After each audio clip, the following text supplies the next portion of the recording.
Ah, ouais.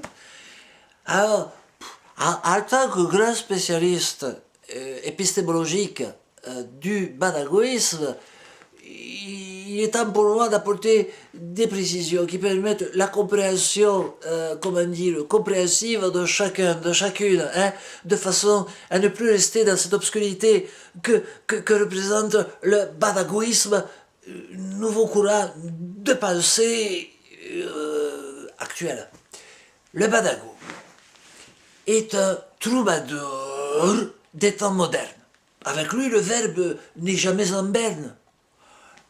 Le Bongo n'est pas sa religion, la finesse fait des fautes au trublion. Ah, l'on peut détourner sa vue de cet étrange bel lu. L'on peut se boucher les oreilles, avec du persil, avec de l'oseille. Restaurer la dictature, remettre la censure, le mettre en examen, pour outrage au sens commun. Pointer le majeur au ciel dans un accès de colère, comme le ferait un tribunal révolutionnaire, ou bien sévère. Le badago s'en contrefou. Il s'en contrefou. Il s'en balance les valseuses de ce que pensent les pleureuses. Il pète au nez de tous les coincés.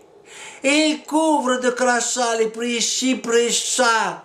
Il a le flot des mots, c'est un peu MC Ruisseau. Ses pensées s'étalent comme un graffiti sur le mur de ses nuits. L'index, curetant ses larges narines chargées d'humus, et il traque du fond de son encéphale, comme le ferait l'intrépide dresseur de puces, la rime acrobatique qui ferait se lever la salle. Oh, oh. C'est pas demain la veille qu'il aura le concours. Le grand tralala, les beaux discours. À la compagnie de Bernard Pivot, il préfère un bon perdot. Il n'a jamais ouvert le petit Robert, mais putain, qu'est-ce qu'il a la bu des verres. Et le badagou, c'est un hédoniste.